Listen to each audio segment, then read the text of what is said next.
Welcome to 5 Games 5 Minutes from acornelectron.co.uk.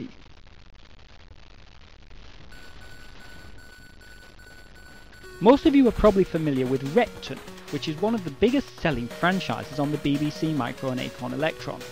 However, less of you probably know of the Reptol language that shipped with Repton Infinity. Pac-Man, from Headfirst PD, comes directly from that language. It's an intriguing idea, made more so by the fact that you can only see a tiny part of the Pac-Man style maze on the screen at any one time.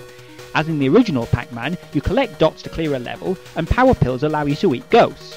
Unlike in Pac-Man, once you eat one ghost, its friends are immediately released from the power pill's spell, and they will move in for the attack. There's not really a lot of variety in this game, but it's a great demonstration of how the Reptol programming language can be used to create games without the diamonds, rocks, safes and keys usually found in Repton games. For that reason alone, you should definitely check it out.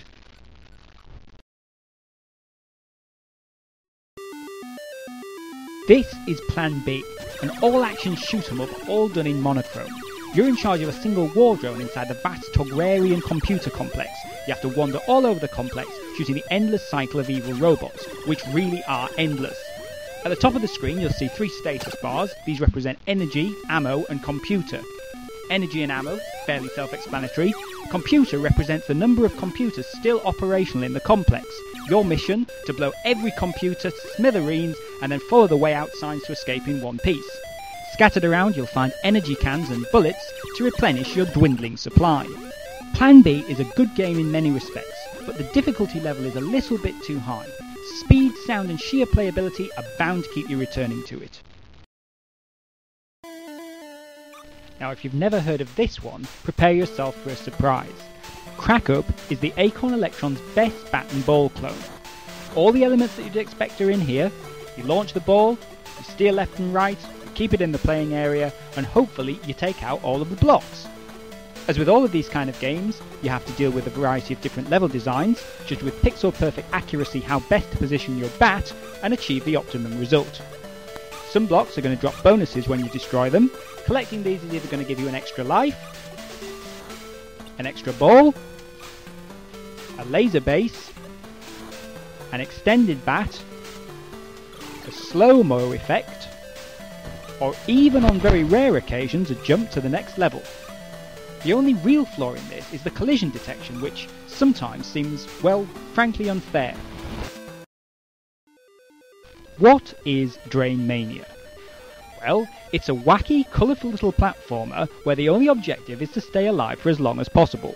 You're up against 3 different types of cartoon monster called Inky, Pinky and Dinky. All of them drop from 2 pipes at the top of the screen. The only way to kill them is to firstly headbutt them from below, then jump onto their platform and kick them out of the way. At the same time you have to collect bonuses in the form of coins that hang from the rafters. If things get a little bit hairy, you can always hit the zap block at the bottom of the screen, and this immediately wipes out all the monsters on the level. As levels increase, the game gets faster, and the platforms that you need to navigate get slippier, and I do mean slippy. By level 10, you'll be struggling just to remain stationary. Drain Mania also includes little bonus games, in which you need to collect as many coins as possible which hang from the ceiling. It also includes some of the best music ever heard on the Electron as it's loading. Let's take a look now at Dr. Soft's Golf. Golf is a difficult game to describe, but essentially what you have here are 4 individual games, all with a common theme of Space Invaders. All of them are quite fast, all of the action in them is quite jerky. The first level is of the traditional format, where you're at the bottom steering left and right, and you have the Space Invaders coming down one line at a time. The second level, however, is quite different in its style. You now have people dive bombing you from above, while you frantically steer left and right to try and get that one well-timed shot to hit home.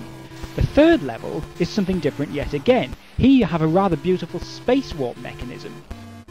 Then we have the 4th level.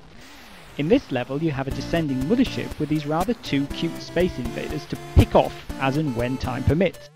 Throughout this I've made it look quite easy, but Golf really is one of the most infuriating games you're ever likely to play on the Electron. Try it if you dare.